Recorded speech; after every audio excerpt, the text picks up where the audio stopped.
You are listening to the Savage FINcast, episode 61, News, Conversations, and more 225. Chicago. A criminal mastermind called Overlord held our city in its terrifying grip. Ordinary cops were losing the battle against Overlord's super freaks and mutants. Then, a miracle happened. When I found him, he had no memory of his past. I helped him find an identity and a life. Now we have a fighting chance. Now we have the Dragon.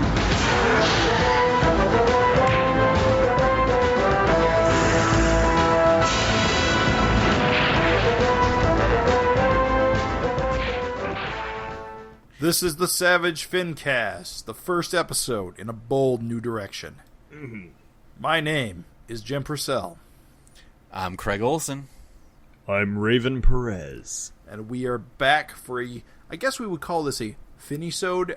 It's supplementary to episode 90 in many respects, because episode 90 is, of course, our interview with the one truly episode great... Episode 90? We're getting up there. Did I say 90? Mm-hmm. Yeah. I meant 60.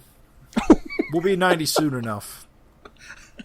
It's only an entirely huge difference. Yeah. Episode 60 is our big interview with Erik Larsen about the 25th anniversary of Savage Dragon, Image Comics, and, of course, Savage Dragon issue number 225. That's a good... If you haven't heard that interview yet, you can either listen to it first or after.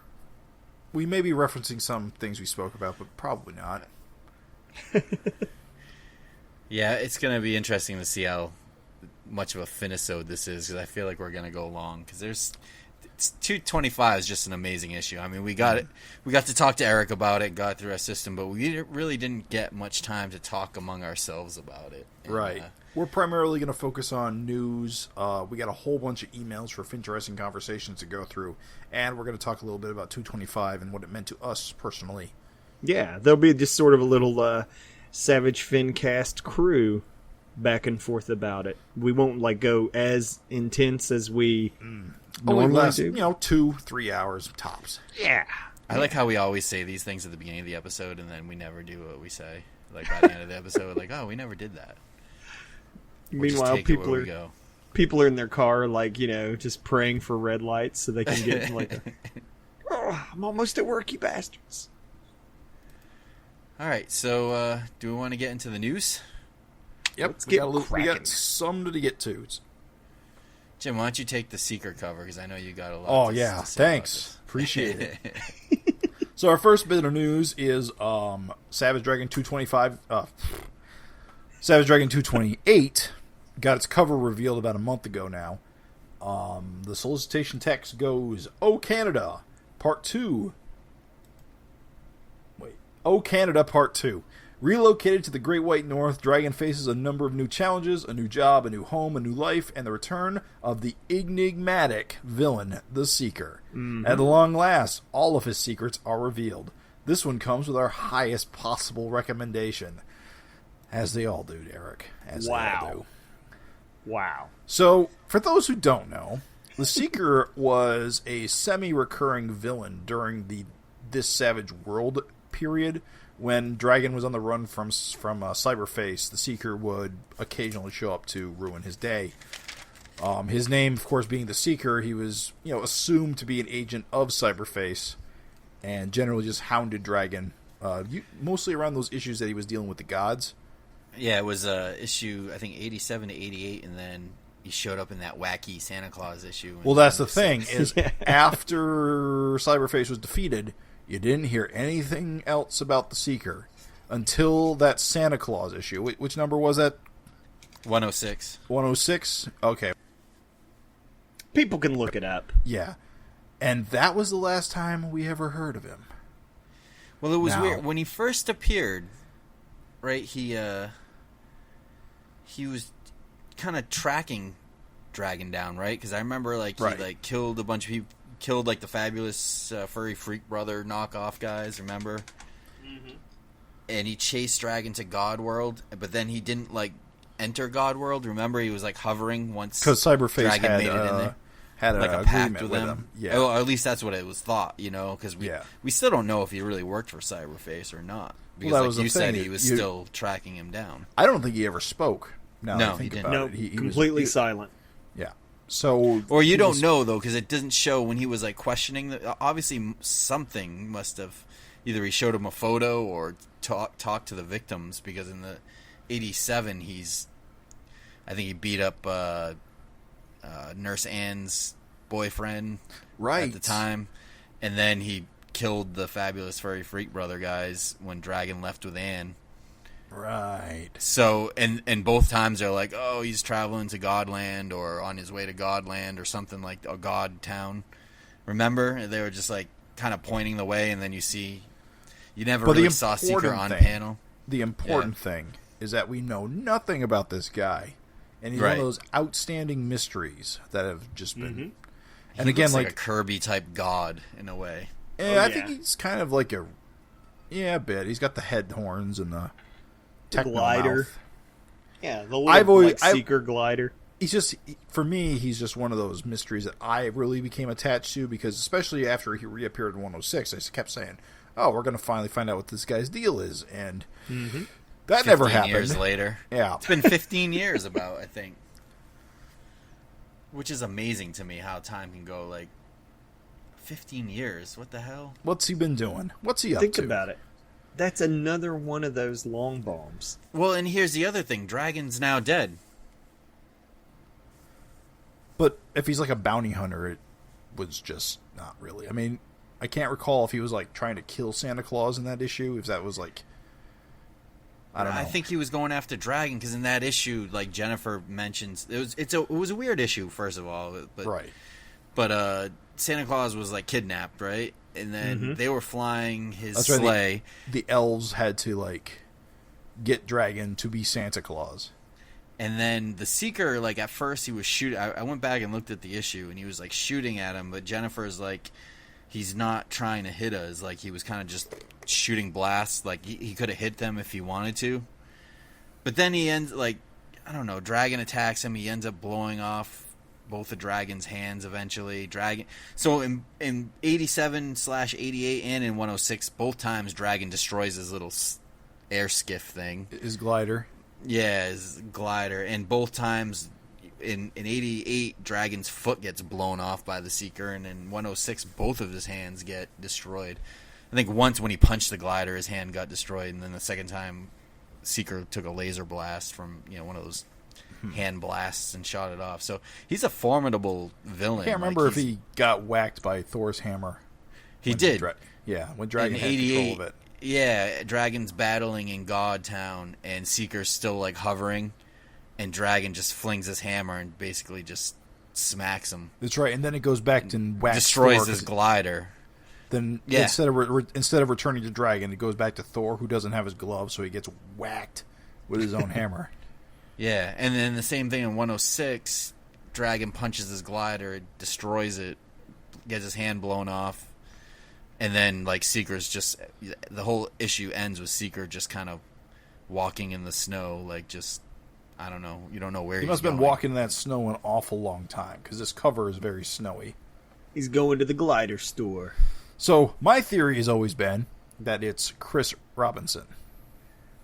Which is but Chris Robinson showed up again. Right. But he only showed up after the Seeker disappeared. And now Alex broke up with him, and now the Seeker's back. What a coincidence! If you're right, I'm going to shit a goose egg. Who else could it be? I thought because the Seeker was hounding Dragon, and eventually we learned Alex was dead, that he was a revenge against Dragon thing. Of course, I should clarify this. I thought Overlord 3 was Chris Robinson for a while, so don't take everything I say about that. I don't know why I think Chris Robinson's always the mystery man. It just has always been the case. I have to say, I think your theory's better than mine. I just think he's going to just be some fucking robot or program or something. Yeah. I don't think he's going to have a connection to a cast member. I think he's going to be tied to something. Like, he'll be significant, like Godtown Robot or something. I think he'll just be one of Cyberface's creations that's just been autonomous since Cyberface just died. out there. Yeah, exactly. I think that's exactly what I think it is. I think he'll be a robot. I don't think he's going to be a dude. I think he's going to just be like just some program that was set to do the job and it just never did it. Well, we'll see. Hopefully this solicitation of the... Craig? I don't know. I'm trying to think of anyone it could be, but I think you're right. I think it's not going to be a specific person. But I think you're right, Raven. I think it's going to be tied to something or someone. Well, this solicitation promises all secrets will be revealed. So we'll see how true that is. It's got to be something, like, decent, you would think. You would think. I don't know. Well, you never know. I mean... Are you sure it's not more loose ends? Clean up. It's Dragon's ex-girlfriend, Marcy. Yes. It's Spoon. Okay, so we also got a new cover, issue 229, just the other day. Maybe even today, now that we're recording. Yesterday? We don't know a lot about this cover, except that it is a picture of Maxine holding Malcolm's severed finger, and she's grossed out that she had to pick it out of her hair. It's a pretty good cover. I like it. It's got a lot of character. The finger's kind of small. It's probably must be his pinky finger. It's got to be a pinky. That's a small finger, ain't it? But it also looks like it has his wedding band on it. But it's a little unclear because it kind of... Sorry, Eric, has a bunch of tangents with the hair. So I can't really tell if it's... I can't tell if it's a wedding band. I can't tell if it's a wedding band or if it's just hair wrapped around it. Sorry. I was going to say, they don't wear their bands. So I don't think it's bands. I think that's hair. If it's not a band, is it really a tangent? Whoa. Maxine's wearing her wedding band on the cover. Oh, she is, bro. Good eye. I thought that was just like a knuckle. But no, you're right. It's a ring. Well, Malcolm finally earned the money to get a ring for her. Aw. So, yeah. I think it's just hair around Malcolm's pinky there. Yeah. It's so thin, it's got to be hair. But it also seems to be a different color, so I couldn't tell. Sorry, Eric. Because Eric mentioned when he posted it on Facebook that he had trouble with the composition, that he struggled with it with a combination of the size of Malcolm's fingers, Maxine's head, and other things. Hashtag stay off my back, Jim. All right, let's jump to the next bit of news. I'll take this one. Erik Larsen won an Inkwell Award. It says the Inkwell Awards has released the names of the winners of its 10th annual awards for excellence in the art form of comic book inking. As before, nominees were chosen by a separate and independent nomination committee. This year had more nominees than ever. Voting by professionals and fans alike took place via live ballot at the nonprofit advocacy's website. One winner was chosen in each of the 5 categories based on American-based interior comic book work cover dated 2016. So Eric won the all-in-one. Eric won the all-in-one category, which is penciling and inking together. In that category, it was Erik Larsen. He won with 18% of the vote for Savage Dragon. Other nominees, and I might butcher these names: Nicola Scott, 16%, 16.3%, Liam Sharp, 16.2%, Stan Sakai, 13.9%, Walt Simonson, 12.9%, Jerome Opina, 9.9%, and Joelle Jones, 6.7%. So those are some pretty good names. Yeah, and I saw that Eric slapped the Inkwell kind of badge on the 229 cover for 229, which is cool. So it's good to see Eric get recognized. I'm happy. I don't know where they announced this, if it's at some kind of comic convention or... it was probably at San Diego. Yeah. Because San Diego just happened. And actually I saw people on Twitter talking about their Inkwell Awards. They were getting searched by the TSA on the airplanes. Trying to take their award. What's in this award? That sort of bullshit. Yeah, that happened. Oh wow! I can't remember who it happened to, but I saw it on Twitter. Huh. It is cool to see him get recognition. I mean, for fuck's sake. I know. 25 years. I don't even know what Liam Sharp is up to right now that he would get nominated. Guess I'm just out of the loop. It was the same thing. Like we were like, oh, Stan Saki, oh, Walt Simonson. Like these are some cool names. You know, Jerome Openna is like pretty hot. Like that's a pretty like I don't even know what he's doing, and I hear his name getting thrown around. He was on that sci-fi comic for a while with Tony Moore. He took over after Tony Moore with Wait, who? What the heck is that name? It was like a retro one. From I know Image. what you mean. Which who are you talking about? Jerome Openna. Oh, okay, Openna, I don't know. What the heck? I know the one. I know the one you mean. Yeah, it's such on the tip of my tongue right now. Do you know who published it? Image. It was an Image comic. Well, then that's easy to solve. What? I just got to Google his name in Comixology. Oh, Fear Agent.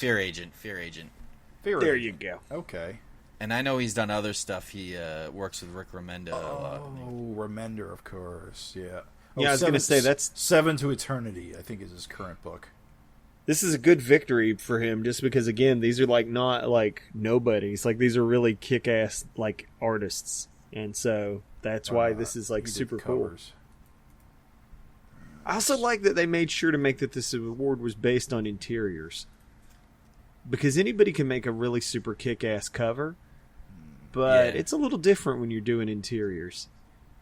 And you think about all the like killer double-page spreads that Erik's been busting out lately.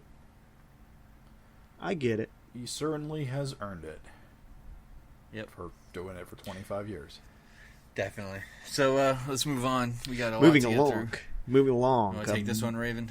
You got it. You got it. Ladies and gentlemen, I'm proud to present Amazing Heroes Kickstarter will include 3 Savage Dragon figures.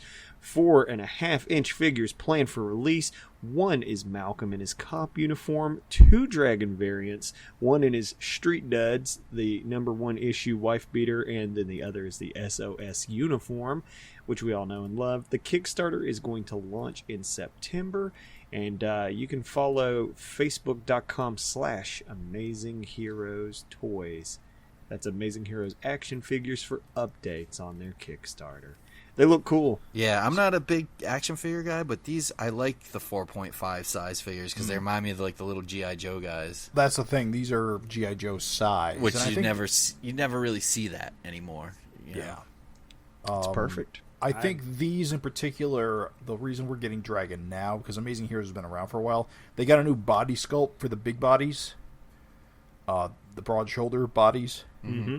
Where previously they all have pretty much the same body. Like G.I. Joes. Sense. So, with these new bodies, they're reissuing a new Stardust with the big body. Makes sense. Where previously he had a skinny body. And they're doing these Dragon figures because they all use the same body. So, which is cool because he has the skinny legs still. Yeah, right.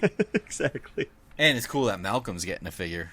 Oh, I love that the most. Like, I mean, I don't know if people like you cats are as jazzed as I am about it, but we've seen many Dragon figures. Yeah. But, like, this will be the first Malcolm figure, and that's awesome. I would love for there to be a whole Dragon line of 4.5 size figures. Because those, like, they're small enough to, like, fit on a little shelf, and I don't know. This is what's cool. I totally agree with you, and here's what's so awesome. This isn't like some big corporate whatever. This is like a Kickstarter funded thing. Like, if Dragon fans jump in there and support the balls off those figures, there's absolutely no reason to believe that there won't be more support. Finally in the get future. a Vanguard figure, or yes, Vanguard would look good. I haven't, Barbaric wouldn't be tall enough. It'd be like the comic brought to life with his in comic figure. Yeah, it'd be too tiny. But it would still be cool. I mean, although we already have a bunch of Super Patriots and Dragons. Like, I just want different guys and Star. Like Vanguard Star before. Vanguard was gonna get a figure, wasn't he? Yeah. Canceled. Yeah. Killcat. Yes. Killcat would work. Kid Avenger would work. They'd all look good. Yes. They all got similar body types. Flash Mercury. Yeah, that would work. I mean, all these body. I'm telling you, dude. And the thing about these figures is they all get elaborate head sculpts if they need it. So because there's a flaming carrot one, which is the flaming carrot head, right? Which is quite elaborate for compared to some of these other figures. So they can do a lot of stuff with the head. I think they're doing. I don't know if they 3D print them or if they're just modeling them in 3D. It is definitely some kind of modeling in 3D. I don't know how they produce it, but the Malcolm model was on their website. Yeah, that was how they teased it. That they posted a big Malcolm Dragon rough 3D head. You're right though, Craig. Because of the scale, it would be the bomb just to see a bunch. Yes, Thunderhead. Oh yeah. They do have a female body, so we can get Dart and we can get Smasher, Alex, Smasher. Horridus might be tough. Yeah, with the spikes, because that would require custom sculpts. Yeah, sadly that probably won't make this line because they do seem like they're kind of going for just the head swap, G.I. Joe style. But it would be awesome. Yes. So that's cool, and again, that's going to be in September. So Dragon fans, do your best to support that because Kickstarters, they respond very directly to what is put into them. So if there's more Dragon support for this, if people are like, yeah, I'm supporting this because of Savage Dragon, there's no reason to believe that there won't be more down the road. So that's awesome. Shall we move right along to the FINteresting responses? Sounds good. All right. So now FINteresting responses, where you, the listener, are asked to kind of write in with a response to the questions of the kind of Savage Dragon or Erik Larsen related topics that we discuss. So please feel free to contact us at savagefincast@gmail.com. And each episode we will read the letters that we get. And if we get a lot, we'll pick a few. And if we get a little, we'll read them all. But I guess with this being kind of an extra episode on top of the Erik interview, we've got a bunch to read, and we'll go through most of them. So our first letter, our FINteresting response from episode 59 was, what format / tropes / experiment has Erik not tried on Savage Dragon yet that you would like to see? So first response was from Tony Mikulandra, so hopefully I didn't butcher your name, but he says, what up, Savage Bros? Here's my FINteresting response for episode 59. I agree that a black and white issue would work as well as you guys mentioned on the show. So my next pick would be an issue built completely from the perspective of an average, ordinary Chicago Joe. Something similar to older issues featuring Chester, that's issue 24, and I believe Dragon's ex, Mildred, which I think he's thinking of Marcy. Mildred is, what's his name? Right. Frank's wife. So I think he means Marcy, issue 64. That had the secondary or supporting characters' voices come to the forefront, giving a lot more depth to Dragon's character by showing how he is perceived by the people around him. Obviously, in a future issue, Malcolm would be prominent instead of Dragon, which is more reason to switch to the POV, point of view, so that we readers can get some insights into Malcolm's character. Even an Astro City style story where Chicago itself becomes the focus of the issue could work if it can include the essential elements that make the Savage Dragon comic unique. Plentiful fisticuffs, irreverent humor with a peppering of sex, to name a few, and maybe touch on the unexplored history of the Vicious Circle. Anyway, those are my 2 Canadian cents. He's Canadian. He didn't tell me this. I wouldn't have read this a lot. No, I'm just kidding. I'm writing this as issue 225 is about to drop, and can honestly say I'm pretty damn excited for a comic book release, which is incredible because there are maybe 1 or 2 other comics that can do that to me these days. I look forward to the upcoming FINcast, and thanks in advance if this reply makes it to the air. You made it, Tony. Well, Tony, I can tell you, sorry. You're mentioning Astro City. I'm a big fan of Astro City. I'm a big fan of Kurt Busiek. Yeah. Johnny 2 times. Yeah. I'm a big fan of his work, and the first thing I thought of when you were describing this is Marvels. And I've always thought that a Marvel-style story about Dragon being found in the burning field in like the first arc through with Overlord could really work. Yeah. If you found, from the point of view of like one of the the officers in the Chicago PD, not Frank, just some rando. Like from that point of view. Yeah, I actually thought he meant Marvels when he said Astro City. So I'm glad you brought that up, because when I read it, in my head I was thinking that Marvels. Well, Astro City is in many respects the comic the series version of Marvels. Gotcha. Okay. It's the same guy, and it's generally the same theme of street level view of bigger events or different angles, like you'd be from the villain's point of view, that sort of thing. Astro City's a great comic. Buy it today. This is the Astrocast, Savage Astrocast. No, I think that's a good call. It would be kind of cool. I remember particularly enjoying Savage Dragon 64, the issue with Marcy, and that was the 64 that was one where Dragon was kind of doing a commercial for the razor. Do you remember that? I don't know if you guys remember that. I don't remember any of this. I'm going to go back and check my back issue. It's a good issue, and he was dating that Marcy character for like an issue or two, and I just really liked the... Marcy's a black girl with cornrows? Yeah. Okay, yeah, I remember her. I enjoyed how Erik could write so much into these characters, only showed up for a little bit. Same thing with Chester, too. And those are the kind of issues I like. So that issue was really funny because it was... who's the guy with the bolts on his head? I always mess up his... Roughneck, yeah. Was it Roughneck that shows up, I think? I think he shows up. Maybe I could be wrong. Someone's going to scream at me. But Marcy couldn't handle it, so she took off after... I know another villain shows up and kind of busts up the whole commercial. Mm-hmm. Yeah. But I gotta recheck that issue out, because I don't recall that issue being like structurally any different than any other Savage Dragon issue. But it was just I'll take his word for it. It's not structurally different. It's just, I think, the introduction of like a lot more kind of average characters, because the book is really surrounded by a lot of superheroes. Sure. And so to have a lot of the surrounding cast in that issue, maybe it wasn't a lot, but just having kind of a normal girlfriend and seeing her point of view kind of brought a lot to it. Same thing with Chester. He was kind of a normal dude, and we did see him show up again, which Raven totally missed. Totally, completely. I was like, who's that guy? But no, I agree. Yeah. I think it's cool to see that. Good suggestion, Tony. Yeah, I totally... I'm not going to bring anything new to it, but I just agree.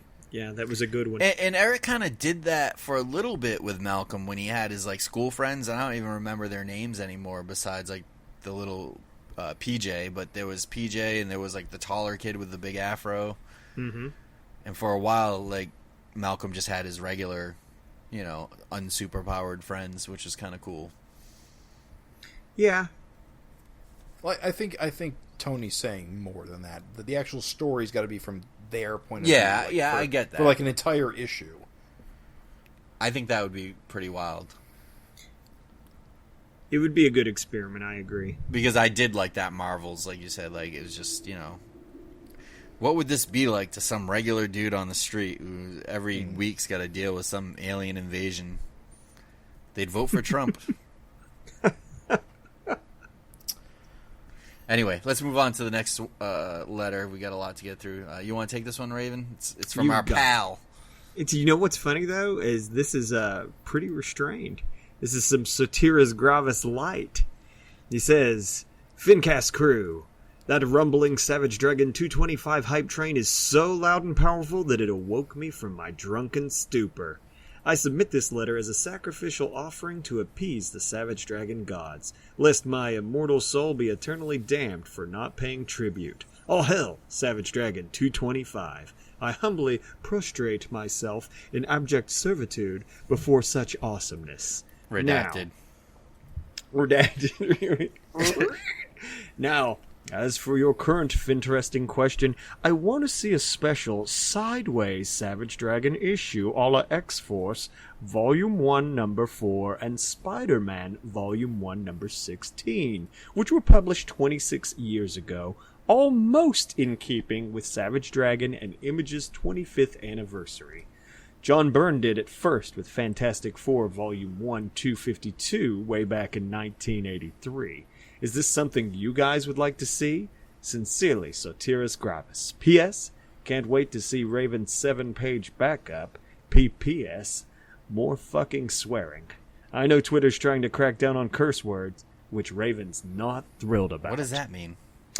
They introduced a brand new policy where you will get finger quote shadow banned if you are putting out like lewd content, even profanity, just words. So you can be like, shit, and it'll get you soft banned, which is to say most people won't see what you typed. And they don't tell you, so that's why it's like a shadow ban. So if I was just on there and I'm like, eat a dick, like, most people aren't going to see it. Yeah. So That's bullshit. Well, thank you for the suggestion, because the only people who can hear you are the people who are following you. That's kind of true. why...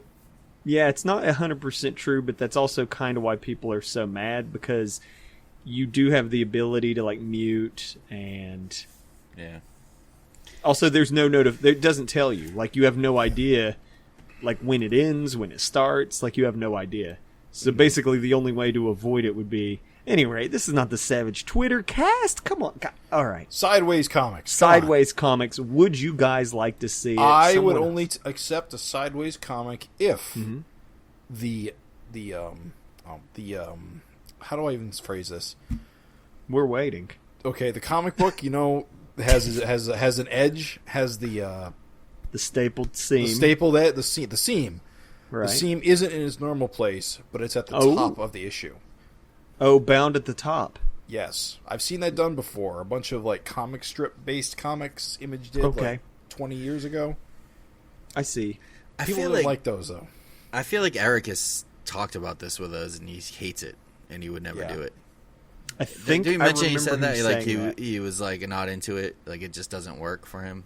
Just not into it. I'm trying to remember the technical reason why. There was a technical reason why he wasn't a fan of it.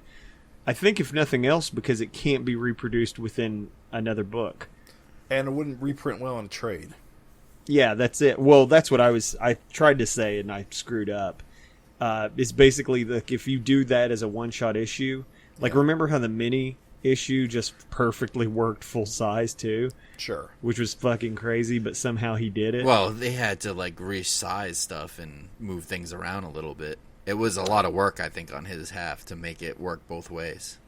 But he is, like, really anal to make it fit in collections, about that. But that's good, because, this if it was turned sideways, you would change the proportions of the artwork, and so it wouldn't scale right for the trade, like, no matter what you did. Unless you did something like newspaper comic strips, like those PvP comics that I'm talking about. Okay. If you did that, you could do it with a standard, edge spine. Mm-hmm. It'd just be a little bit more cumbersome to open. Here's the thing, though. The question is would we like to see it? And I know Erik said he didn't like it, but yeah, I'd still like to see him try, just because I'm sure he'd come up with something crazy, is the funny thing. Yeah, I don't think I'd mind either way, but knowing that he doesn't like it, I don't think we're going to see it. But hey. Unlikely, but I would like to see it. I'd still like to see it.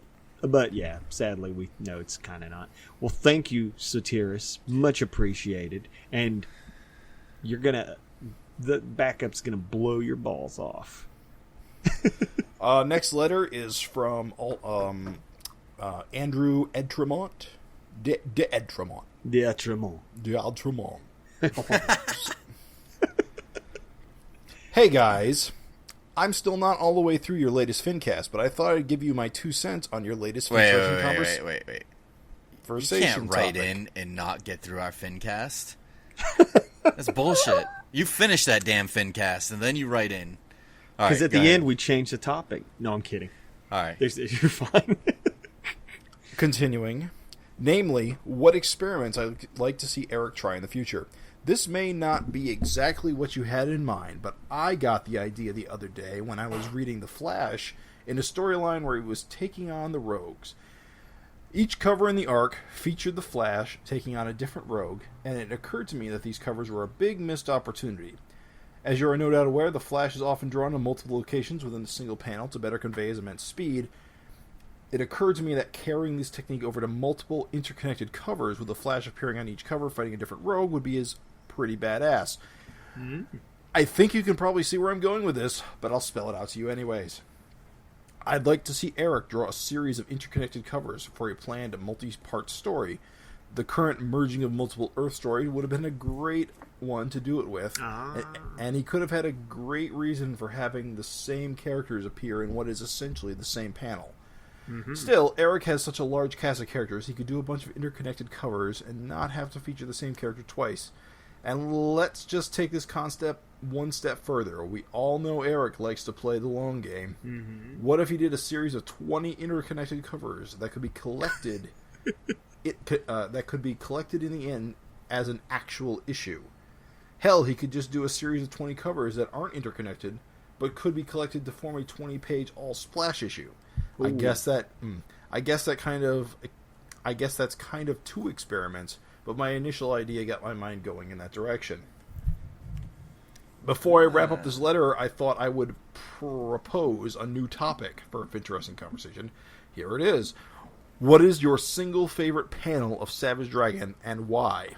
It could just be one small panel among many on a page, a single splash page, or a double-page spread.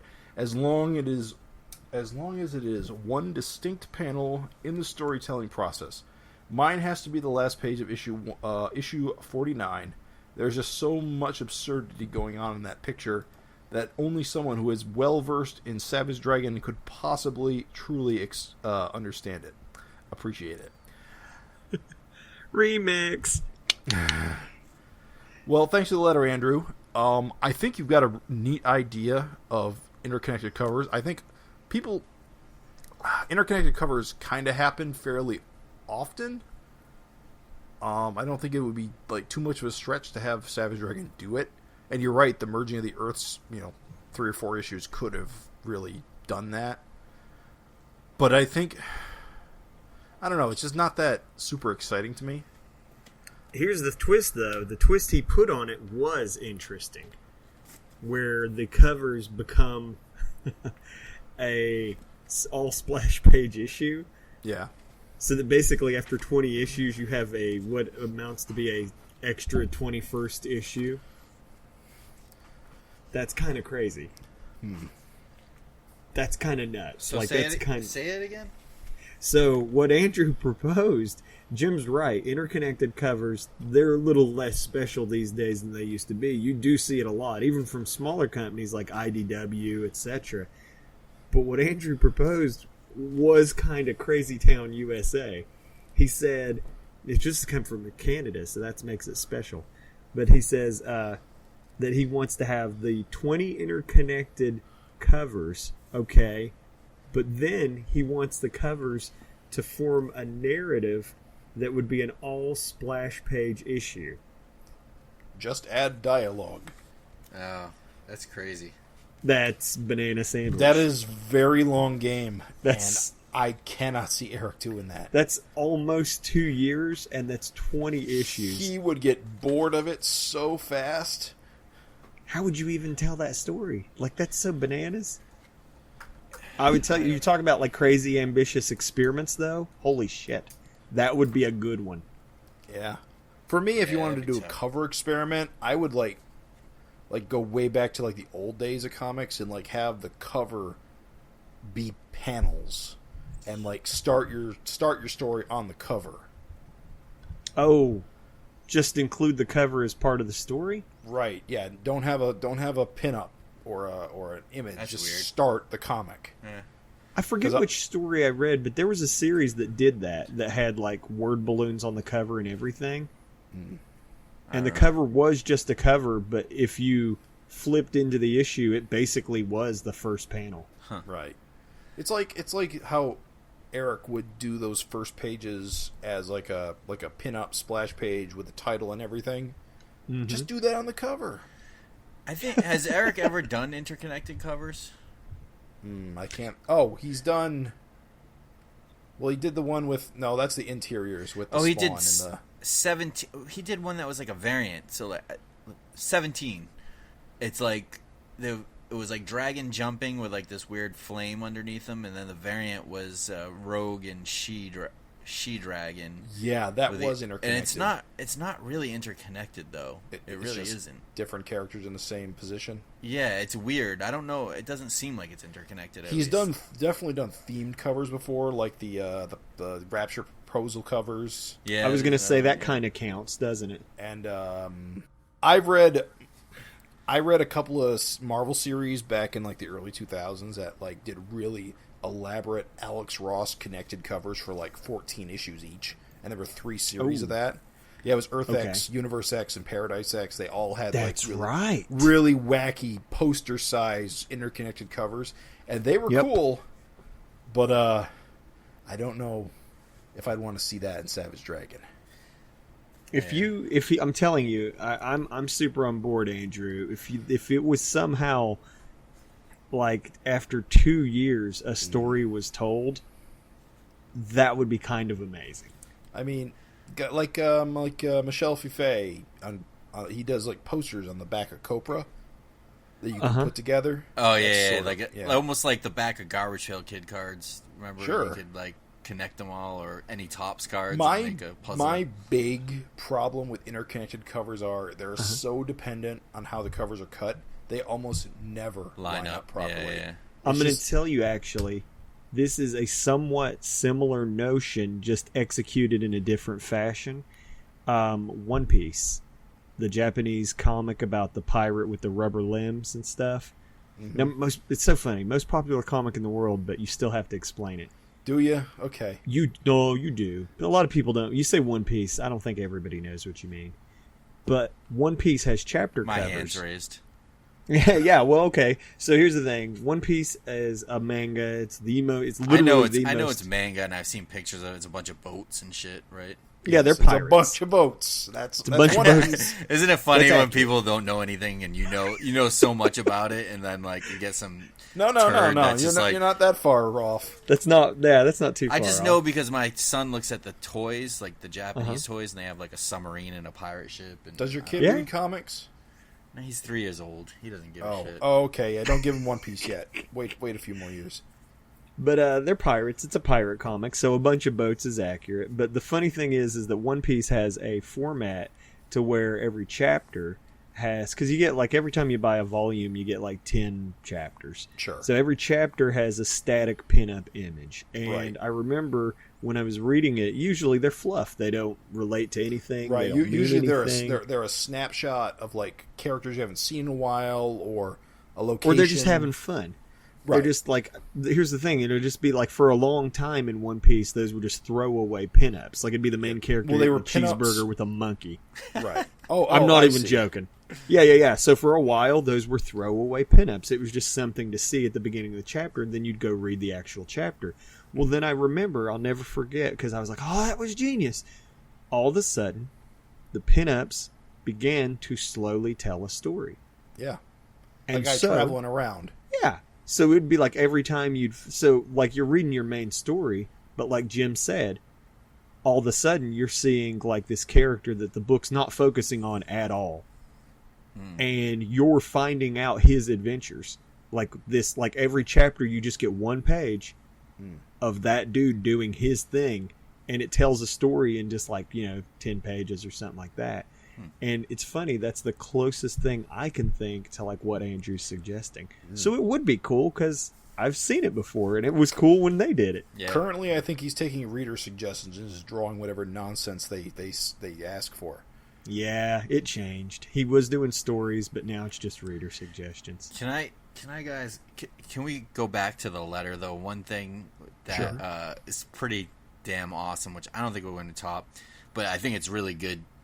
suggestion, this FINteresting Conversation, where he's talking about one panel among many or a single splash page. That time Dragon once told us that he wished he was born a woman. Well, Andrew that's a great topic, and I think we should use it for like the next episode or something. But we need some time to like research it. I can't do it like right off the cuff. But I looked up the panel, and if I think it, what I'm thinking of, the last page of issue 49 is like a splash page of Dragon strangling Brainy Ape, who inside Brainy Ape's little glass bowl is Cyberface's head, and strapped to the glass bowl is Overlord's mask, and it's Hitler's brain is like in the background with a gun. He's like, I believe you have something that belongs to me, which is just freaking amazing. I just remember it's like a pretty good one. It really is so absurd, and how Andrew phrases that. It's like only someone who's well versed in Savage Dragon could truly appreciate it, which is it's just funny. It's like he's basically got 4 different villains in one panel in a way, you know. Brainy Ape, Cyberface, and Overlord with Hitler's brain. And I know that Hitler's brain Burt was more a Savage Dragon Burt thing, but to me that's canon. Like, that's how he is. Yeah. So that's what made it even funnier. Yeah, Hitler's brain was mutated to be able to... Was he wearing... He wasn't wearing glasses in that. No. He could just walk around. It started... No, I think it started as the brain, Hitler's brain first, and then Carl made it into a strip. He had little legs and little arms. Well, that's always been the case. Yeah, or at least so it was... absurd and so awesome. The brain is holding a gun on them. If that's comic books, that just wraps up everything great about comic books. Like, something so absurd but so fascinating and fun. Yeah. Fucking Hitler's brain with a little gun shooting. Pointed fingers. Hitler's brain pointed at an alien who's strangling an ape with a glass bowl on his head, with a dead guy's head in the glass bowl, with a mask on top of that. Amazing. Yeah, and what's so funny is that, like, even after all this time, even with all that other issues and stuff, that is, in fact, a panel that you just, the minute you, like, just tell me, you're like, oh, that's the panel, I remember that panel. Crystal clear. Amazing. So, good stuff. Great suggestion, and I think we're going to have to keep that in our back pocket for our next FINteresting Conversation after this one. Yeah, we got a kind of a special one only because of the anniversary style has kind of roped it. Otherwise, that would definitely be a winner. Holy cow. Well, thank you, Andrew. Very awesome. Okay. I'll take the next Jim? one. Or Jim, right. You just took one, right? I just did it. I just did one. Yeah. It was a long time ago, though. It's understandable. Sean Moran, he says, "Hey guys, my initial thoughts for a Savage Dragon experiment would be a pop-up book. I'm not sure if that's allowed, since I doubt it's something Erik would be able to do by himself, but how cool would that be?" Yeah, that's more like a book style, and I think that would be a pretty expensive undertaking, but I definitely would love to see, like, Erik's giant Savage Dragon, foreshortening poses coming out of a book like that. But I agree, and I'll tell you something. I know. Go ahead, Raven. All I was going to say, I know you're going to laugh, but, like, it shouldn't be something that should be like, and these days it's better than ever. But I was in a bookstore, and I flipped open one of those, like, pop-up books for adults, like, just to see how it looked. Yeah. Holy shit, those things can get so intricate and crazy these days. Computers help. Yeah.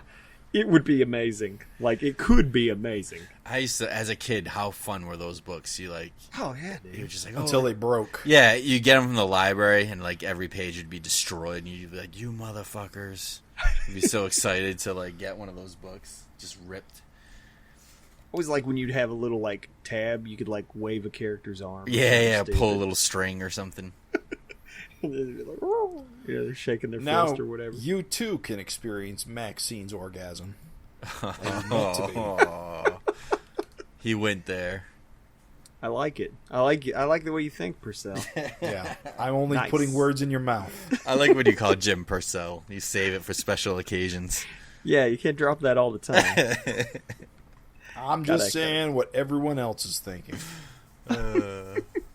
Dropping Shall truth I, bombs. Shall I bust that next one out? Well, thank you, Sean. Yes, thank you, Sean. Pop-up book is a good idea. I think printing it would probably be prohibitively expensive. But, sky's the limits here in our imagination. So, I mean, yeah, I'd be down to see it. Hell yeah. All I can imagine is, like, that cover where, like, Overlord is kind of putting the... Is he putting the mask on? Or maybe not, no. Taking it off. Taking it off or something. He just flipped the book open and closed, and the mask goes up and down over his head. Ah, yes. I see rubble. You know how there's always, like, rubble going everywhere? Like, just like you flip it open and there's just a bunch of rubble. Chunks everywhere. of rock. Yeah. A big fist and rocks go all out, Or like the dude through the building at Malcolm. Like, you just flip open the page and there's you just can a make the building collapse, come up and down. Yeah. I'm down with it. I think it works. Yeah. Finn pokes you in the eye. Ow! So, wrapping... Well, that's the real problem, the litigation. Yeah, the fin. That razor-sharp fin. Heavy flow. Brapalorch. Now, there's the tab. There's the tab. You pull the tab and it, like pops up. Yes. So, our next letter is from Augie DeBleek Jr. It says, "Hi, guys.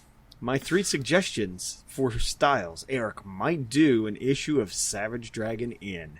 Number 1, I'll second your suggestion for a black and white issue, but only if he goes heavy on the duotone, zipatone shading. I love that look, particularly with how John Byrne did it in Namor/OMAC 25 plus years ago. Erik's used it in spots in different issues, but imagine a whole issue with it. Number 2, all funny animal issue. Draw every character as a funny animal. If nothing else, gives him a good reason to bring Powerhouse back. Powerhouse is the only human. Oh, is that... Everyone else is humans and he's just chicken? No. He's a chicken and I'm fucking... No, you just messed it up twice. Twice in a row. He's a human and everyone else is an animal. Got it. Bonus credit for emulating a Disney or Warner Brothers style. Which, I will say, it's funny. We remember Erik's Mickey Mouse, strip. Mickey Mouse? Yeah, Mickey Mouse. Yeah, so he could do it. Yeah. And number 3, watercolored. This would mostly be on Nikos to emulate the look of watercolor in Photoshop, but it might be interesting. I wouldn't go all the way to Alex Ross-like painted photo-referenced art, but with a Dustin Wynn-esque watercoloring, it might look good. Augie DeBleek out. I think we've seen watercolor. We've seen watercolors on the cover before, back in the... He did a cover that he never printed. One with Erik walking on the highway. Erik Dragon walking on the highway. No, yes, I remember that. I'm thinking of the cover with what's it called? The Wanted cover. Oh, yeah, the Wanted cover. But there was also there was also one with a bunch of heads on the cover, right? For watercoloring? Yeah. Or Wanted? No, watercolor. Because Wanted was his face shoved... Oh, the heads! I remember what you're talking about. Yeah, that kind of had a watercolor look too, didn't it? Maybe not. I don't know. All the angry-looking heads and he's just up above the crowd. There was definitely a rejected cover that was Dragon was kind of leaving Chicago or coming back to Chicago with a duffel bag that Erik watercolored. I don't remember what issue. I do recall kind of what you're talking about. I am trying to find that Wanted cover here. While you're looking for that, I'm just going to throw in real quick. I'm super down with that duotone, zipatone heavy issue because Erik's never really used the full extent of all that stuff that's out there, but there's a lot of duotone, zipatone, and it can make black and white work look so cool. Yeah. Yes, Savage Dragon 128 and 129 both have sort of a painted coloring scheme, although they are painting inked artwork. Paint us a word picture, Jim. What do they look like? What covers are you talking about? All right, 128 has Dragon's head pushed up against the ground and a gun to his head. and it That's says the wanted cover with the parental advisory, sticker. Okay, that's wanted. And the next issue, 127, I guess the previous issue, 127, has Dragon buried in a sea of people with Glum commanding them. Yes. Okay. And Eric I remember at first Eric was going to color it with like all the people colored purple. It was going to be really weirdly colored. Yeah. But with the paintery style, he painted everybody individually. 129 was originally going to be a watercolored one with Dragon walking back to Chicago. He's like on the highway. You see a sign that says "Welcome to Chicago." Mm-hmm. And he's got a big duffel bag. If you go on the Savage Dragon forums, on the Image forums, and you look under the unused Savage Dragon covers thread, it's on there.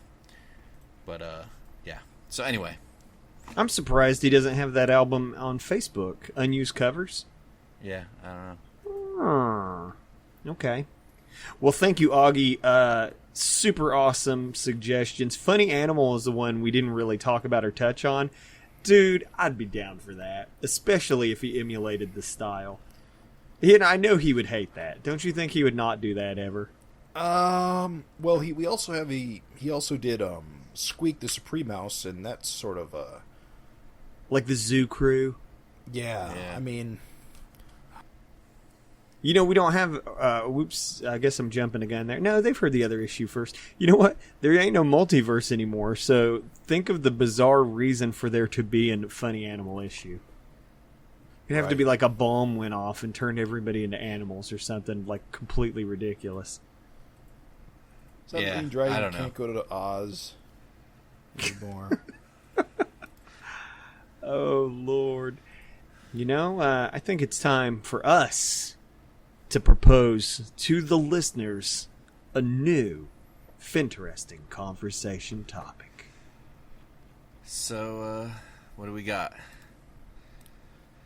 Let's see. With the Seeker making a comeback after 15 years, as we just saw in the preview to, what was that? Issue 128. Or 228. 228. So, what other characters that haven't had FaceTime in years in the Savage Dragon book would you like to see make a return? So you guys it's getting harder because more and more have made their return, like most of the Freak Force cast recently. Yeah, that's true. So, which character would you like to see make a comeback? Jim, take it away. Oh, thanks. I mean, what I'm saying is that it's harder and harder because we've already seen Brenda Funk come back most recently, thanks to you, Raven. Oh, yeah. I mean, the Freak Force cast is back in predominance after being MIA for a while. I mean, to be fair, we've seen Neutron Bob fairly recently. Everyone else is dead.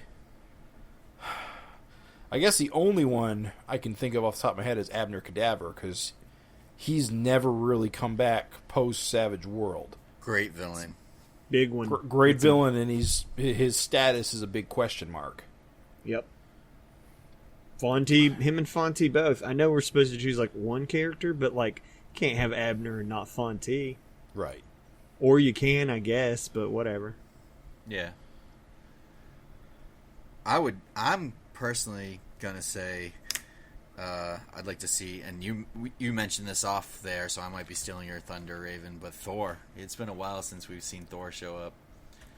I'm not even sure. Stole my thunder. Is he still lost in Dimension X blind? Blind, yeah. Who knows?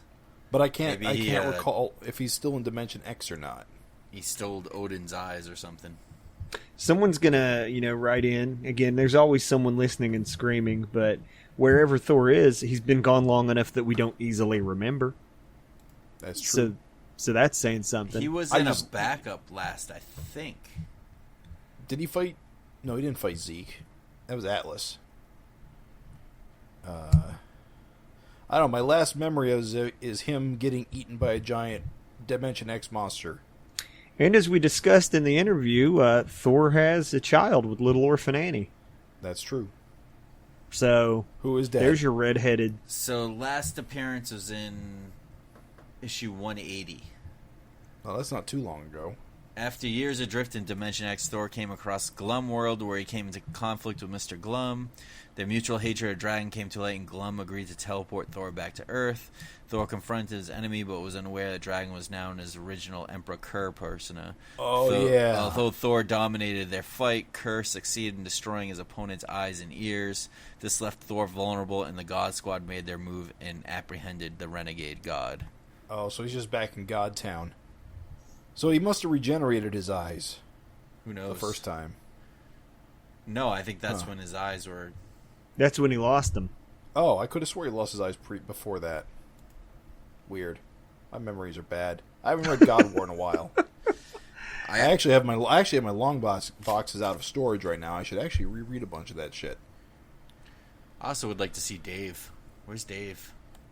Dave? Yeah, Dave. Riding a hype train. Who's Dave? Oh. So you Mr. got to go into this, Purcell. Craig, because you put Dave up there, and I was just like, oh yeah, of his visual, but I Yes. couldn't tell you who the hell he is. Dave. Who is Dave? We're going to leave that up to you to look it up. No! Dave is the single only character that's made the biggest impact on me, that has never said a word, and I think showed up in one panel. But I will continue to bring him up until we see him again. And I notice other people have mentioned him in the past. So I'm not the only one that's been impacted by Dave. Dave is your seeker? Maybe. I don't know. It's not a mystery. He's just a... I mean, I don't think there's any mystery. He's not supposed to be anybody, but... do you hear Purcell typing away? The only Dave I know is... wait, that fireman guy. No, that's Dale, isn't it? Dale, you're right. Savage Dragon 85 for the listeners. Look it up. He's a cool visual. I know that. Last seen riding the back of the hype train into Canada. So, since you stole my thunder, Thor, I would love to see come back. You know who I'm going to put? I know you're going to laugh, dude. I know you're going to laugh. But my second choice would be Dumpling and Blossom. I was going to say that, you motherfucker. Dude, I'm telling you, those are great characters, and so I would like to see them appear. They would be my, because again, they were really sympathetic. I think that with Mako gone, Yes. with Mako gone, they would make a incredibly sympathetic villain. I'm sure they're not going to be good ever. Yeah. So I would love to see them back. And that kind of ties in with the Vicious Circle kids. Yeah. All those the Vicious Circle second, 2.0, they were introduced and then shuffled out of the book. Love to see any of them come back, but definitely those two. I got a soft spot for Dung, just because I felt so bad for him. Yeah. And then Dumpling and Blossom, being like, oh, we're not real. I was like, oh, dude, I just got to see more. So, yeah, they're my second pick. They were warming the bench. What about that talk show host that always had the same face? Oh, right. What was his name? I'd like to see him make a comeback. It is funny, too, considering that, I mean, you wouldn't expect him to he wouldn't need to change at all. I'm joking, by the way, but... Are you joking, you bastard? You dirty dog. Well, geez, Louise. It wasn't Jerry Rivers. Jerry Rivers No. was had a mustache. He was like the Geraldo knockoff. He was always just kind of a scuzzbag, like the guy with the same face all the time. Yeah. What the hell was that guy's name now? I thought it was Jimmy, but I'm looking it up and he's not here, so... Harry Paratestes. That's, yeah. That's okay who with it that. is. Harry Paratestes. Is that his name? Yes. The dude with the same face all the time Yes. is Harry Paratestes. Amazing. Amazing. It's the Harry Paratestes show. Oh my god. You blew my mind. I can't believe, because I know that character, I just never knew his name. That's ridiculous. Yes. Harry I just love Paratestes. he's just all up in Dragon's face on that one. I forget which issue it was. Mhm. Dragons just wants to knock him out. And it's always the same, superimposed face. Such a weird choice. Do we know the reasoning behind that? I know it's just funny. I'm not. Well, he's a Jay Leno-y looking guy. Okay. He's Jay Leno mixed with David Letterman, kind of. Yeah, both. I know. I know there doesn't have to be. Like, why is Glum always flat shaded? Yeah. Like, I know there doesn't have to be. It was a always reason the same exact stat of his face. I just wondered if there was a behind the scenes. Just and it was so obvious. It was like whether it was like shrunk down or expanded. Yeah, that was the funniest part. Is that it was super obviously it was like super flat, just resized. Yeah. Like didn't even change the line weight or anything. Yeah, it was awesome. All right, enough of that foolishness. Well, listeners, send us your responses to who is FINtesting your hairy paratestes? Get your hairy paratestes to us. That's the savagefincast@gmail.com. And we would love to read your letter on the air. Sweet. Moving right along. All right, well, since we didn't really get to discuss among ourselves about 225, as you know, last episode we had Erik on, which was fantastic. Yes. But I thought we could spend a little bit of time and just kind of share our feelings about Savage Dragon 225. The way you said feelings ruined it. I was feeling it. Share with me, Raven.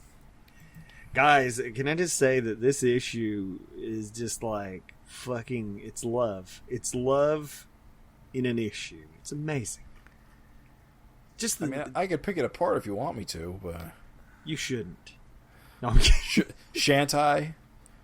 No, you know what's funny? I'm open to that. We can throw some of that too. There's some things that I'll be honest. I was disappointed about one thing. Okay, go ahead. Well, a broader thing and another thing. Ooh, two things for one. Well, the broader thing is that once again, Dragon sort of steals Malcolm's thunder in a book that's supposed to be about Malcolm, and this time, Dragon literally stole his thunder by getting his lightning punch to kill Overlord. That's just sort of a general thing that has bothered me for a little while. Okay. So I'm not going to go into that again. All right. What I am going to go into is that I felt that Dark Lord's storyline was largely unfulfilled. If this is, his death for real, maybe Erik will surprise us in the future, but I felt that simply getting pissed and blowing everything up was not in his character based on previous experiences with him. Yeah, but nothing like this has ever happened. It's just the multiverse is gone. I feel like there was a missed moment of Malcolm trying to talk to him as old childhood friends, because even though Dark Lord is a master manipulator, they do have history together, and it's just Malcolm and Dark Lord just don't have a moment. If not to talk, then they would at least acknowledge each other as, we sort of kind of maybe grew up together. He did. He calls him my old childhood playmate. Yeah, Dark Lord says that, but I don't know. It just didn't feel satisfying. What more did you want from him? I don't know. Hug it out. Well, he does, and also he does say, all Dark Lord's little base is destroyed. All his minions are destroyed because all the other multiverses are destroyed. Sure. So he says to Dragon, he's like, the multiverse can live again. I can travel back in time, undo the damage that was wrought. But first, this world, sad, fragile, toxic, dying, pathetic world, your world must die. So he's got to take it upon himself to just destroy the world. He doesn't have any of his shit because Glum fucked it all up. I just think that a guy of Dark Lord's status and power and planning would have just stayed a little bit more in check of his emotions. But nothing like this has ever happened. All he does is set himself up to get himself fucking rocked by Dragon. But you have to also understand Dark Lord's character is basically he's the giant man-child as well, because he's, as a child, he's always been in control of everything. So he's never, I don't know, never been out of. Okay, I can see that. I don't think he's he's super smart, but he's also kind of this oblivious, never, you know what I mean? Yeah, he's just kind of like a spoiled. I don't know. I don't think. I don't know. I just never really got that sort of impression about him. I always just, I don't know. I'll tell you how it came off to me. I just wanted a little bit more, I suppose. It came off to me like he just didn't think he had a match. Like he didn't think there was an opponent there to take him down. Like that's what it came off to me. Like it's kind of like, if he thought he was in danger, that'd been one thing. Oh crap, I got to get out of here. But I mean, what are we looking at? Like Old Man Dragon? It also seemed like such a small, so he's shooting eye lasers at buildings in Chicago. One town. It just seemed so small. You know why? Chicago? It's because of Dragon, dude. Dragon's the whole thing. He even has a big speech where he's like, it's always been you. You're always the problem. Dark Lord, you brought Dragon back to life. You did that. That was you. Well, it's crazy, though, because I liked his characterization in this issue, honestly, because he's like, Dark Lord's fighting Glum, and you still don't know if Dark Lord's a good guy or a bad guy, because even when he's talking to Glum, he's like, Glum is like, I shit-canned a bunch of useless Earths to restore the love for Angel, and Dark Lord's like, each Earth was unique, it had its own past, its own people, its own destiny. You unwittingly killed billions of unique individuals.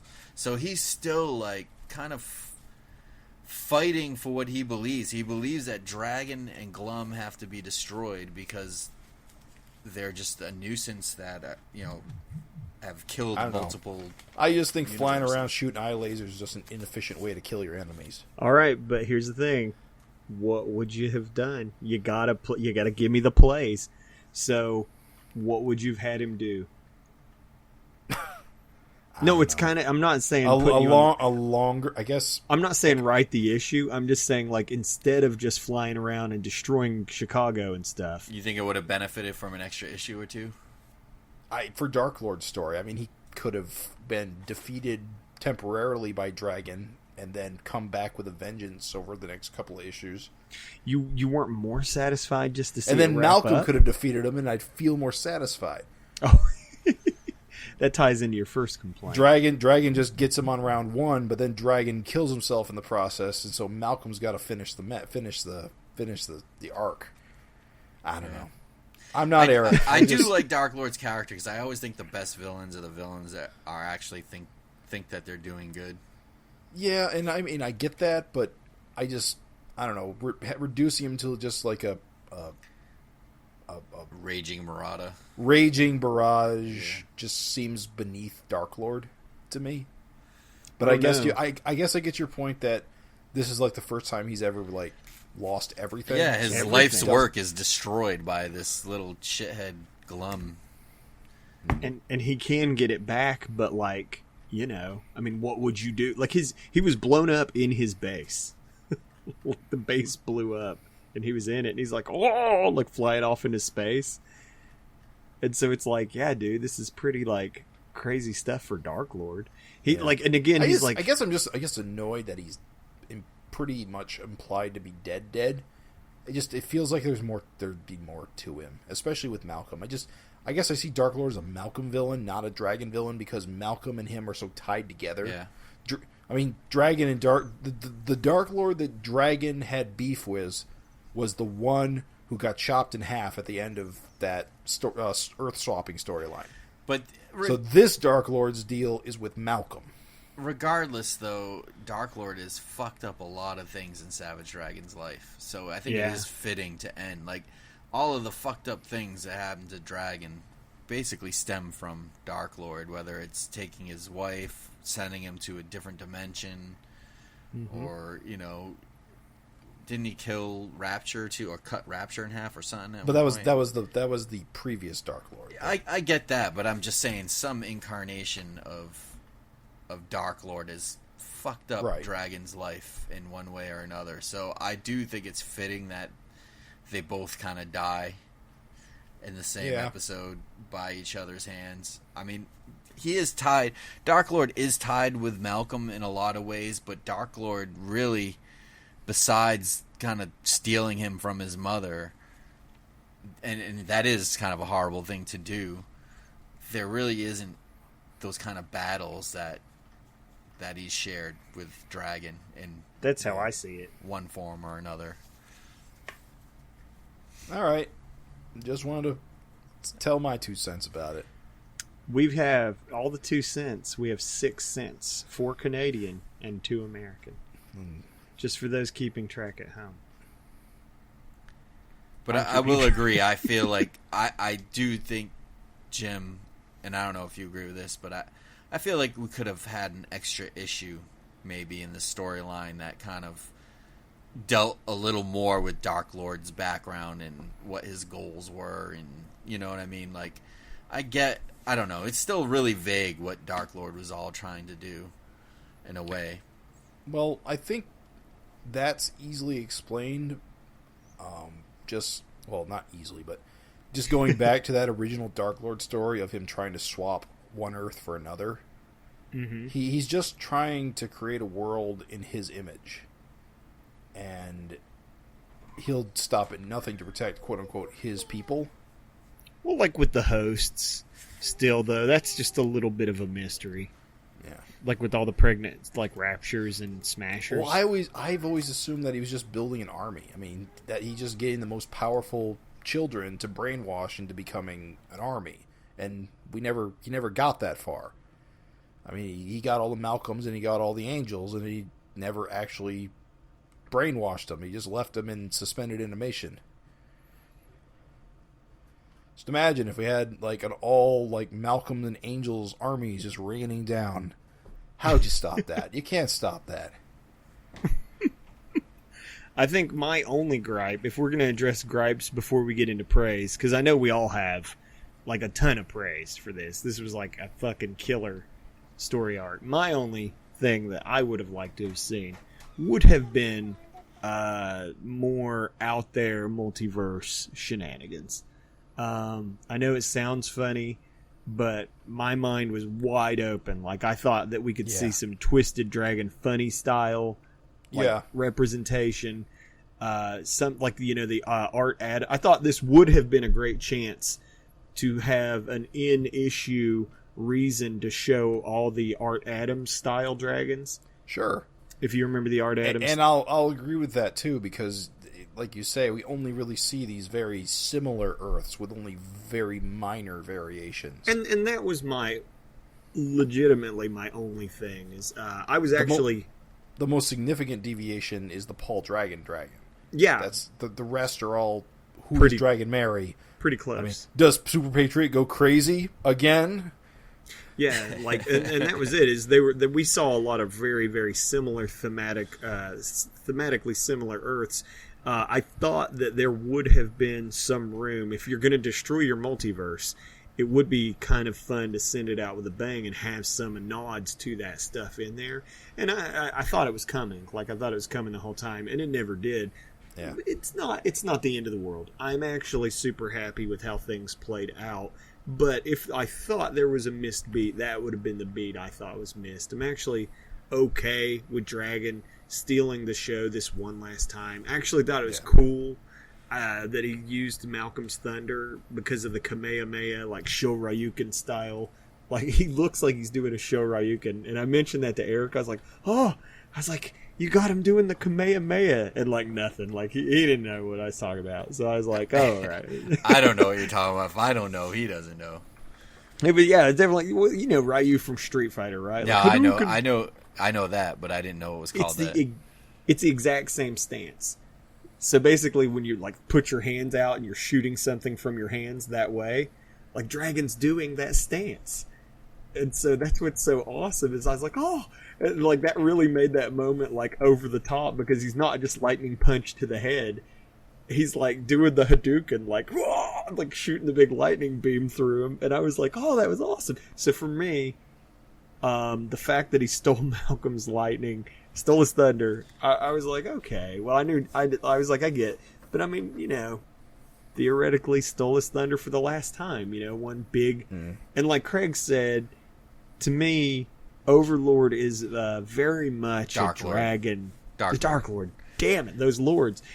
Dark Lord is very much a dragon enemy, and he was kind of the last big heavy out there. So to see, you know, Dragon looking like he's in his prime, taking out that last, you know, big... Because who else is there now? Is there anyone dangling out there? Dart. Glum. That's it. Dart. Glum? Dark. Well, we'll talk about Glum. I was okay. I'm just saying, I was okay with the finale being Old Man Dragon getting one last flash in the pan as he takes out pretty much the last heavy there is. I was okay with it. Did you guys think that Dragon was going to die this issue?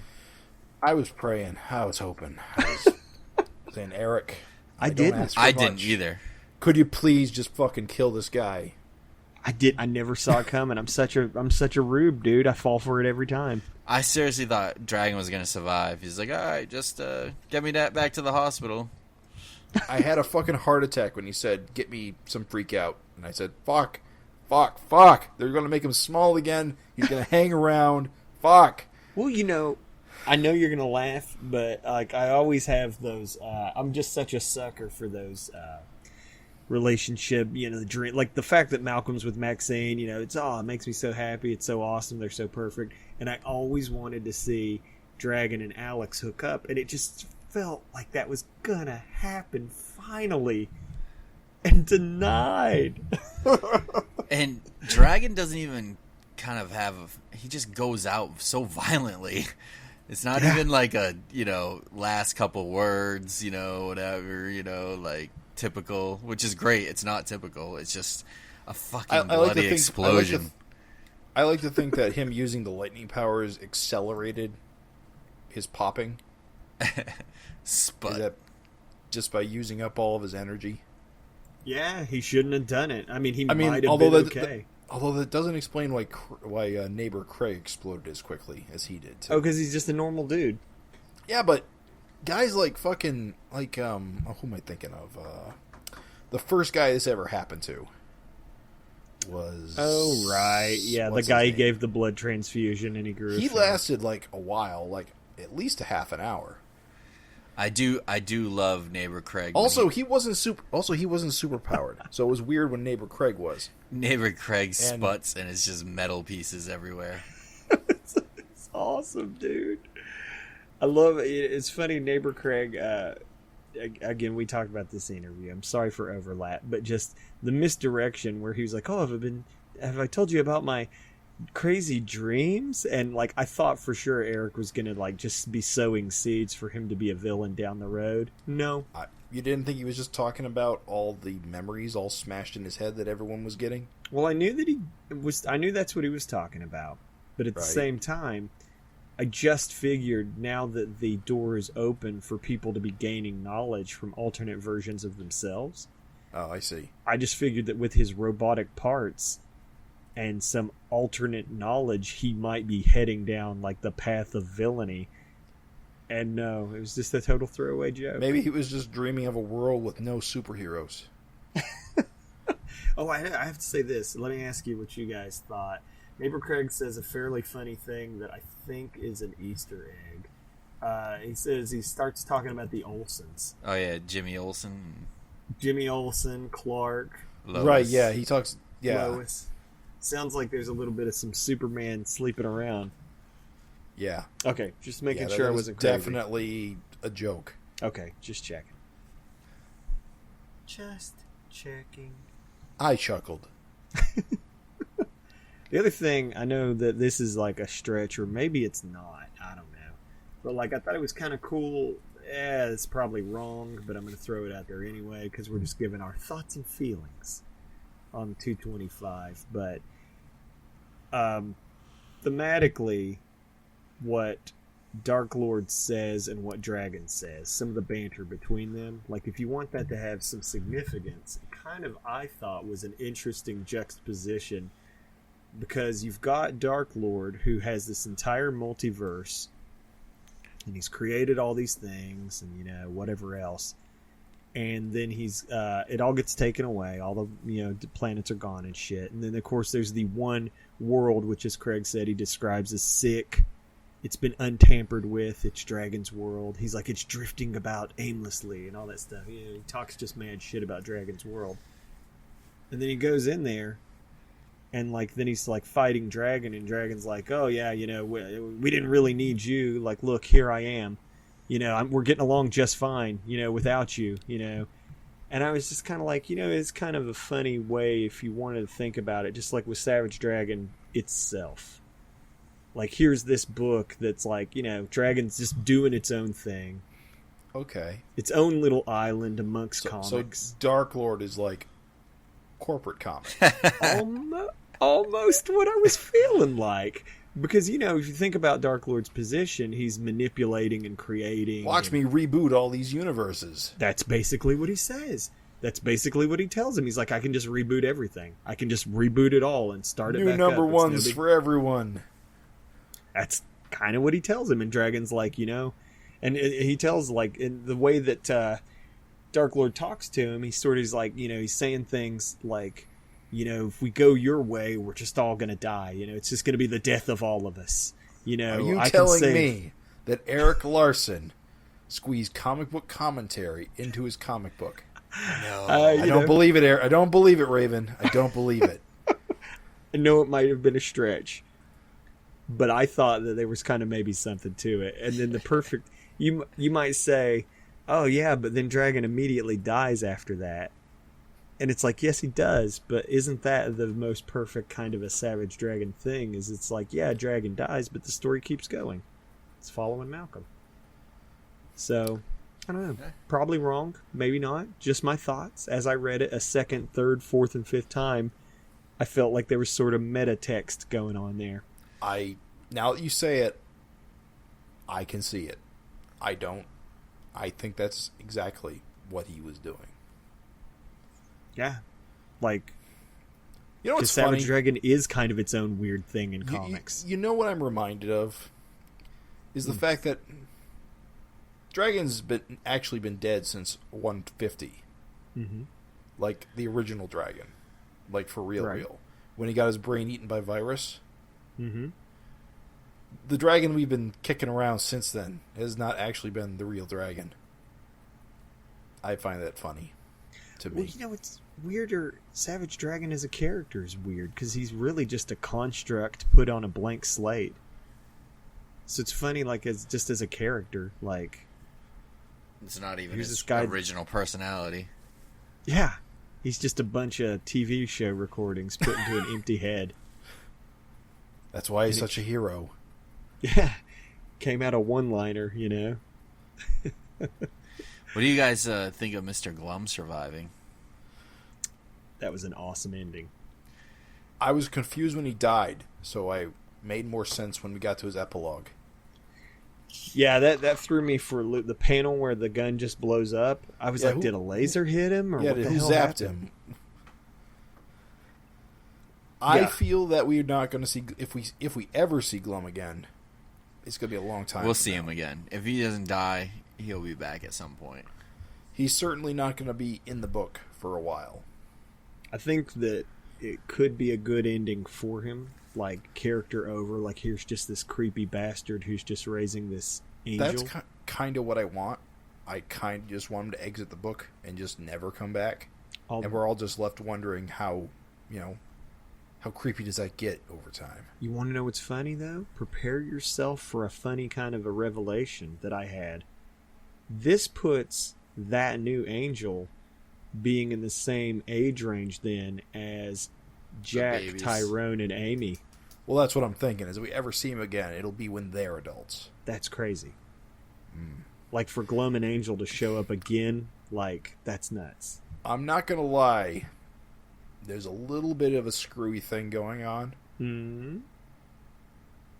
Glum merged the multiverse. Okay.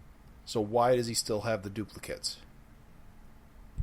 I mean, maybe because they're in Dimension X, but Yeah, I thought Dimension X doesn't change, right? it merged the memories, but I guess maybe if they were in Dimension X, they didn't get merged out of existence. They didn't get merged because Dimension X didn't get changed. And on top of that, there's that little panel. It's funny. It's such a small panel. You don't even think about it when you're reading it the first time. But again, like I said, at this point, I've read. Is it when Dark Lord is on the station? Well, yeah, he's flying through his space station, and he's like some of the hosts are missing. So that right there tells you, like, Glum, threw him for a loop by taking out multiple. See, I thought when he said that it was because they got merged away out of existence. So I guess maybe it makes more sense that Glum simply removed them. I didn't interpret it as they got merged. I interpret it more as they were Still, it is kind of funny that we've just resolved the multiverse situation to create another duplicate. Yeah. Here's what I'm thinking. Let me ask you this.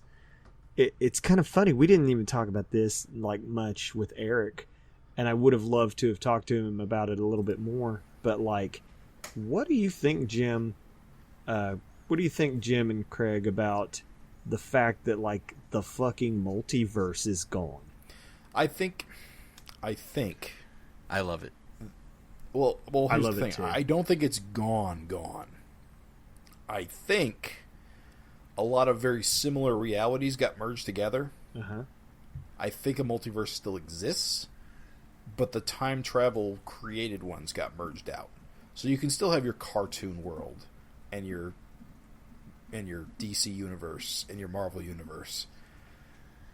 If we're to be, I guess, And now that they're merged, they can start splitting again.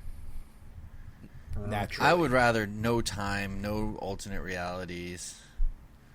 Well, that's the thing. It really depends if Erik decides to do time travel stories again, or he decides to do dimension hopping stories again. I mean, Dimension X still exists, and time travel is still possible, or at least I assume it's still possible. I don't want to. And Eric's not going to tie himself down and say I can't do something when he can just do whatever he wants. Do that Savage Dragon Goes to Oz story. I'm for it. I think that it solves way too many problems. The book, many readers had been complaining. Jim, you'd been complaining about exposition. Me? Yeah. Oh, exposition. Yeah, I hate exposition. I love multiverses. Don't get me wrong. I love alternate realities and stuff like that. All I was saying is that this theoretically can take care of that. Like, there should not be any reason for that. And so for me, for that reason, I really hope we don't see a return of it. It's just like, for a long time, that was pretty much the only bane of the book. So I hope it stays away. I just want to... I think it limits things too much to try to avoid it. Before... I don't want to like lose Craig on this, but I just want to make sure I want to touch on this real quick. Dragon, should he stay gone? Would you love to see him back? Your thoughts, and just what are you thinking about that? Like, should he stay gone? I know Jim's thoughts. Oh, I On know. what? Who should stay gone? Dragon. Oh yeah. Old No, Paul. Never see him again. I think so. I think because we do see the bevy of leggy supermodels there, I think it's just the perfect ending. I would just like to see it done, and it definitely road marks it as an ending. And Erik has said in a lot of interviews he doesn't, he wants Bucky to stay dead, so I think at this point the only way to get Malcolm to be the main character now is just leave Dragon out. I agree. As much as I really did want to see that mentor role, it's much, much better. As long as he's around, he's always going to steal the show. There's always going to be some miracle or gimmick or something he does. He's just too ass-kicking. And really, if Malcolm's ever going to step up and be the man, I think he needs to stay dead. So I'm okay with it. Yeah, I don't think there's enough pages in the book to have like that mentor role or anything. Like, I don't know. I think it would just take away from more fun stuff, Like, no one wants to see Skinny Dragon and Skinny Dragon that's not doing anything anymore. I don't know. It's just kind of sad. I'm more curious what he's going to do with Alex now. Oh, me too. I think dude. she'll go away. I think she'll kind of show up here and there, but I don't think there's a point of kind of keeping her much more than like a side character that comes in once in a while. But thing is, Jennifer is probably going to stick around, bond with Angel. But I think she's we're Angel's not gonna, mom. And they're close to the same age. I think we're not going to see Angel much in the very near future. Really? I think the whole going to Canada thing, I think Angel's going to stay behind because there's no reason for her to go. Oh, yeah, actually. So I think she's also going to take a temporary exit from the book until things come back around. Technically Smasher too, then. Yeah, and so they'll both kind of go away, and Malcolm will do his own thing for a little while. Who knows how long he'll be in Canada, too, because we've seen things like this where he's like in Canada for like 4 issues and he's back. Yeah. But anyway. I think this will stick a while.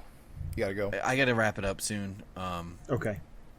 I do, just my 2 cents on this kind of wrap up on this issue is that I really enjoyed it. I think we touched on like that it came full circle. We kind of seen a lot of things in the past couple of episodes. People show up, Freak Force show up. It felt like the book was coming full circle, and now I'm ready for it to go on to just a Malcolm-centric cast. Like, I'm ready to embrace just the Malcolm era. I think we've had the training wheels on, and now it's time to come off and get some new characters, some characters that don't even know Dragon, you know? Yeah. That are just focused on Malcolm. Some Canadian characters. I'm okay with that. Yeah, I would also like to see the book, agreed, you know, having him in jail, even in jail, like he was there, you know, people were, oh, there he is, the man. And it's like, no, I would love to see it just be Malcolm. Like, Malcolm's the man. Like, you get excited for Malcolm's Rogue Gallery. Like, let's see the Malcolm, like, equivalents of Brainiape and Mako, and let's get those fucking Malcolm characters there. Let's get that Overlord. Let's get that Dark Lord. We need some villains. I agree. Craig, thank you so much. All right. For joining us, sir. Talk to you guys later. Peace out. Back on topic there, Jim. So overall, like, let me give you your overall takeaway. Like, 225, how you feeling? It's an anniversary. It's the Image. It's like Savage Dragon's 25th anniversary. I think the extra pages I think makes it feel like a big deal, more so than 200 did. Yeah, 200 was fun. 200 was good, but it didn't feel as impactful as this one did. Yeah, agreed. So you're satisfied? You're happy? Yeah, I'm satisfied. I know you had some wants, but overall, you feeling good? Overall, I'm feeling good for the future. Awesome. Same here. Same. Me too. I mean, this was a killer, like, 3 issues. This oversized, like, 40-page main story. I know this is going to sound funny, but it is always kind of like, oh, like, I always kind of like wish that there could be more Erik pages. And so I just love that he finally did it. And he did 40 pages of, like, Erik's story. As much as I love the backups and everything, like, the main thing's the main event. And so it was just so awesome that this went 40 pages. So I was super happy with it. And I just fucking can't wait for what comes next. Like, whatever happens next, I'm super jazzed. Stoked. So, shall I give us a glimpse into the future? Yep, let's take a look at what's going on next issue. All right. Raven, take us away. Savage Dragon 226. Self-contained issue. Trumped. When a tyrannical madman assumes command of the United States, aliens are deemed a threat to national security and targeted for elimination. And that includes Malcolm Dragon and his family. With a country turned against him, Malcolm Dragon fights as he's never fought before. And that is the cover with Trump. Oh shit, maybe the Seeker's sent by Trump. Get those dirty aliens. Yeah, you never know. Maybe it's been Donald Trump the entire time. Trump's been the one. Trump is the Seeker. We have confirmation. Trump's not in the issue excessively, but he is. Erik said he wasn't in the issue. That he's just on the cover. Well, he did say that he's in the interiors a little bit, but he's not excessively. It's not like an all Trump, like Trump's like getting punched out by Malcolm or anything like that. Trump's in the issue a bit, but not a ton. So it's cool. I'm glad. I think it's an exciting looking thing. And it's also kind of a one and done, which feels nice after this 3-issue stretch. Yep. So I'm excited. And it's a good cover. Also, too, the little plot threads of alien paranoia have been building for a while. So doesn't take a genius to realize that this will be the push to push Malcolm to Canada. It's just kind of, we'll see how it goes down. Yep. Very excited to see what Eric's got planned. Nice. Well, shit. Thank you so much for the Finisode. Big, full length, honestly. Yeah, longer than the interview episode. Yeah, longer than the episode, longer than the interview. But thank you so much. Thank you, everyone, for listening. But that's why we want to separate it, because it would have been like 3 hours long. Yeah. Even the most, like, I have a long commute. Even that's too much. 3 hours is too much. But nah, super fun, super awesome. Thanks for listening, guys. Of course, you can always find us on SavageFincast.com. You can find us... well,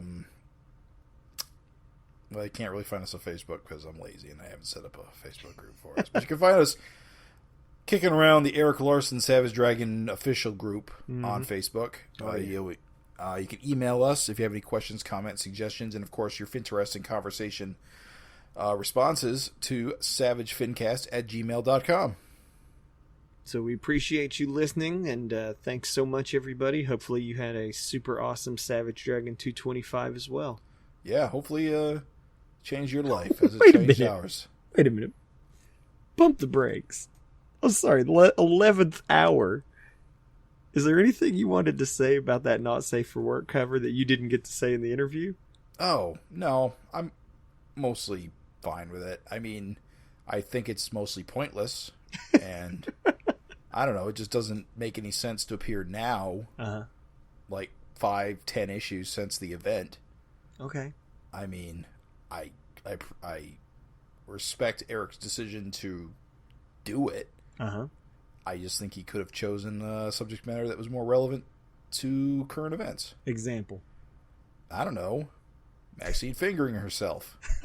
And her massive, crazy sex cravings. Maybe have her... Wait, that doesn't... Wait. No. Something just... with Angel. Just have her and Angel. Her and Angel going at it. And Jennifer, for some reason. Jennifer. You know that hot mom-daughter action's coming. You know it's coming. Yeah. It's on its way. It's definitely been implied. That's another good reason why Dragon's dead, because he would be in there, too, at some point. They'd be swinging real, real hard. Old man. It'll get weird with Malcolm and Dragon. I knew this would be worth bringing up. I'm sorry for everyone that was all like geared up to leave, but I just knew this would be worth bringing up. Like I said, it's fine. I actually expected the cover to be marginally worse. Yep, me too. Just because what I know of the guy who drew it. Right. He puts a lot of gloss on everything. I'm surprised there wasn't a dong. That's actually my biggest disappointment, is they didn't go that far. Yeah. I think, per the usual, they err on the side of no dong. Yeah, it's funny. If you are, like Eric said, he was trying to push the envelope, and I will tell you the dong. Showing the dong, that is the way to push that envelope even further past, because almost everyone's okay with some female nudity. Semen is kind of, like, impressive. Like, I was surprised there was so much semen. Genitalia, female genitalia, is, again, a thing that I was surprised to see in this. But dong is that's the holy grail. No one seems to be confident. Without it, there's a tinge of sexism to it. And that's what I think it should avoid. Just a tinge, not intentional, but it could be read as sexist without equal representation. There were tons of dong in the issue, so there's lots of dongs. There was a dong getting used as a bludgeon. Wait. A comedic bludgeon. Tyrone chased Amy with a dong. Oh. Yeah. Oh, that's right. I forgot that part. There's lots of dong. It's just not, I know you're going to laugh, but the heroic dong. That's what you don't see a lot of. You just don't see a lot of hero dong. Like, it's one thing to have supporting character nudity, but main character nudity is oddly not too prevalent. To be honest, and this is serious. Yeah. I've read mainstream. Well, not mainstream, but they're corporate comics, but it's borderline independent. Okay. I read 2000. Vertigo? I read Vertigo, but I read 2000 AD. Okay, 2000 AD. Okay. And at least once a year, there is a story that has a chapter that has male nudity. Okay. It's not. I don't know if that's a Euro comic thing or just coincidence, but I've seen male nudity in what you would consider mainstream comics. Something you can buy at a store, off a shelf. You're just a lot less likely to see and that I don't. It just strikes me that we're reaching a point that it should be equal page time. It'll get there. I think Savage Dragon. I know this sounds funny. This is funny. I knew it would be worth bringing up. I think Savage Dragon should continue along this path. I don't think, like, a lot of people are like, "Oh, just hate this phase," and it's like, no. I think that it's like a thing that he's feeling like exploring, and I think it should continue as long as he feels like it. And I think that if it continues to go along, it'll get there. There's tons of dongs in the book, and like I said, that heroic dong is a coming. And I just feel that sometimes creators err on the side of that they believe that straight males are turned off by male nudity. And so they go too far in trying to hide the dong without. I just feels like a double standard sometimes. No, you know what it is. I know you're gonna laugh, but all it is that a nude female is almost like visually. It's just not that strikingly, shockingly different than, like, say, a bikini or underwear. Exactly. And so when you see the dong, like, that's when it's real. Like, because just ruins the curve. Yeah, it does. Yeah, the shape is just absolutely ruined. Yeah. I mean, don't get me wrong. There's nothing grosser in this world than a penis. Additionally, then you've got the issue. I know this is going to sound. Oh, this is so funny. This is such a bonus. Like, for people who thought this was done, I love that it just came in at the last second. But, like, then you've got the issue of flaccid and erect, and there's those two states. And so it's like, it's not just a matter of showing it. Like, Dr. Manhattan, there was flaccid dong, that whole comic of Watchmen. Right. But, like, just, again, a boner. Like, there's just, it's, I know it sounds funny, but I think for a lot of people, you see a female nude, it's tasteful. You see a guy nude, it's gross. It's overly like, oh, it's too much. Because then you could have, like, I don't know. Like I said, it's just, I know I don't agree with it at all. I think you're right. I think it should be equal screen time.